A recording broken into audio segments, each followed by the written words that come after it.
Thought it was our best game of the year on both sides of the ball. I thought defensively, we utilized a scheme that we haven't all year where we face guarded number one, Desmond Bain. We felt like if we could limit him to 10 or fewer shots attempted, the goal was to try to hold him to 10 or less points, which is a hard thing to do against somebody who's one of the best scorers in the country. Jimmy was awesome. He didn't come off the floor for a blow at all, and he face guarded, didn't allow Bain to catch the ball. I thought our shot selection from three was awesome. I didn't think we took any bad shots. I thought it was the most efficient offensive game we've had all season long. Desi was awesome off the bench. Jalen Harris gave us incredible pressure on the defense by pushing the ball. We ran a play that we normally only run after free throws called pistol, and we ran it after makes and misses, and we were awesome in executing it. Mason came through in the second half. What else we got? Eric, when did you know that Isaiah wasn't going to play? You guys obviously responded well to that, and what's the prognosis for him in terms of South Carolina? Yeah, I mean, I'm not a trainer or anything. I mean, Mark and Isaiah will continue to do rehab, and today was like when we knew for sure that he wasn't going to play, and I thought we did a great job, kind of next man up. I mean, we obviously changed the starting lineup. I had a great walk this morning early with my dog, and Swish told me to stick J5 in there and to bring Desi off the bench and start Reggie, and I listened to my dog, and so it worked out well tonight. So did you know like at 10 a.m. you're not going to start Isaiah? Or I don't know when I don't carry a stopwatch around. We shot at 10:30. Okay, about that. Yeah. Okay. Yeah. That's the early timeout. You get Desi in, and then he and J5 with a putback. He hits a three. Desi hits his first two. Did you have a feeling at that point that this might be a bounce-back day when those guys stepped up like that? Did I look like I was relaxed at all? I was wound tighter than that's last night was the hardest night I've had sleeping. Look, we dropped two. We had a sellout, one of the most incredible environments I've ever been a part of against Kentucky. We knew tonight was a sellout. I know how hard it is to draw fans anywhere, and so what I told the team before the game, we had we had a discussion about we have a good thing going. Like, our fans are excited, and nobody wants to lose a game, but you got to, when you lose, you got to play with great effort. And we did that in the two games we lost. I didn't think that we didn't play hard, and tonight, we said that the only way we were going to win is to play with incredible energy. And I don't think anybody that came in the arena tonight would say anything differently as far as our effort and our energy. And we continue to kind of create mismatches where teams kind of adjust to us instead of the other way around. Although I couldn't really adjust anyhow because we only got so many guys that can play. So, they had an inside guy that was really hurting us, and they had to take him out at stretches because we just kept putting him in middle pick and roll. Eric, just you've never lost three in a row as a I hope I never do, Bob. Yeah, as a college coach. Just how good was it to see the guys bounce back? And Desi obviously had a rough game the other night at Starkville. How good was it to see him have a game like that? Yeah, I think that culture-wise, look, Desi started every game, and he started towards the end of last year. And you have to have a difficult conversation with someone, and then you hope that a sophomore is going to handle it the right way mentally. He had his best practice yesterday. He didn't miss a jump shot, and he approached it the right way. And I thought J5 approached it the right way. And so I'm proud of, he's still a young player who's like learning and stuff, but he could have pouted. He could have been upset. He could have had a bad practice yesterday. The guy comes in and has his best practice of the year, and literally when we did our shooting drills, the guy hardly missed a shot yesterday. sometimes, just a little change of scenery coming off the bench, seeing the flow of the game. Sometimes it alleviates a little bit of pressure for a player too. So I'm just really proud of how he handled not starting, because that's not an easy thing for a young player at all.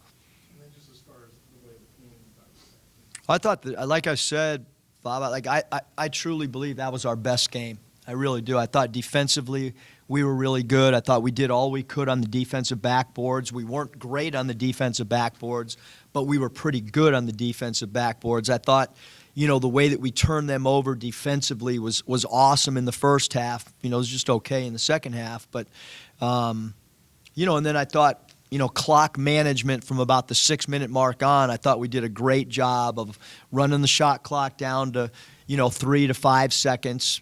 It doesn't always look pretty when you do that, but the name of the game is to try to win. And the clock was kind of on our side if we took good shots and milked the shot clock. And so that's the decision we made at about the 6-minute mark.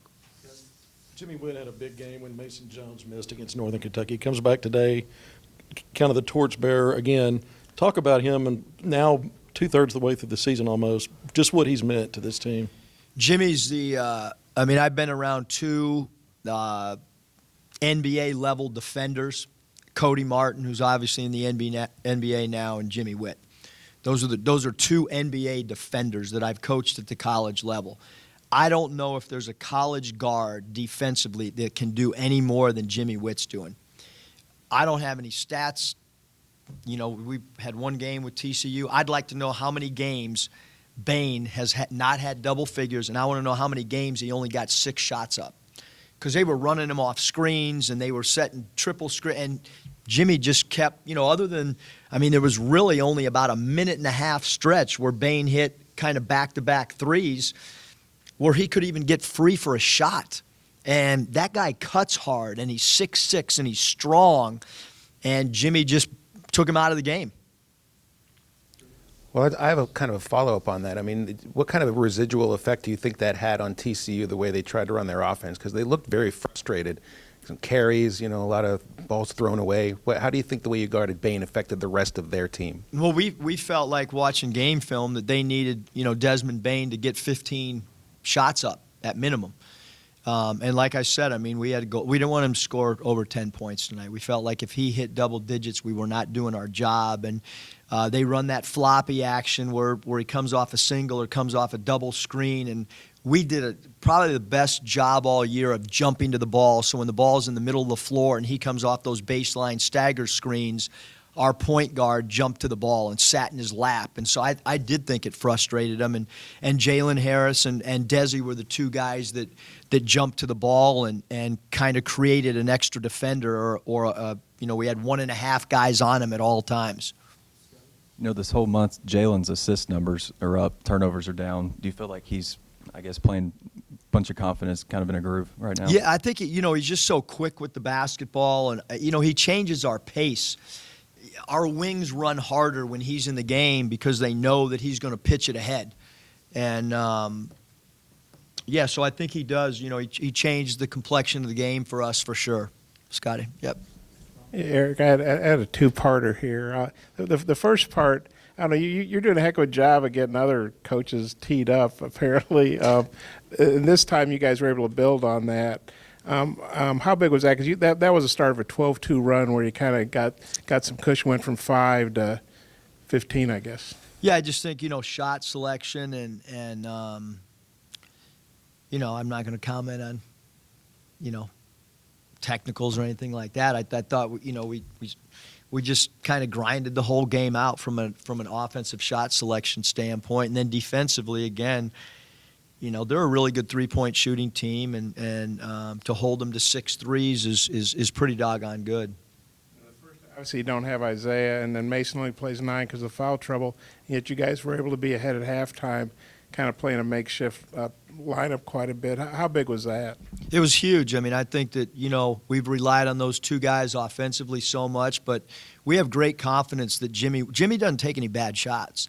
And all his shots are by the rim, and they kind of sloppily roll around and find a way to go through the net. And Desi became more of a focal point for us on where he was spaced out when we ran pick and roll so that the ball was coming at him.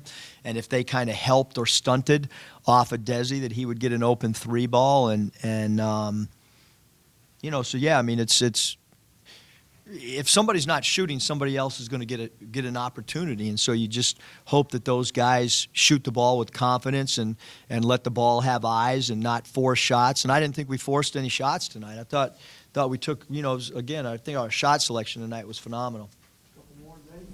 Well, since he got off to a kind of a rough start, how big was the flurry that Chaney had to start the second half as far as he got those? Big. I mean, he left some points on the board with the missed dunk and but I thought, at halftime we, to be honest with you, I had a discussion with myself on whether I was going to change the second half lineup as well, but wanted to give Reggie an opportunity to go back out there. Thought it would be too quick and I didn't want to kill his confidence. And I thought he played much better in the second half for sure.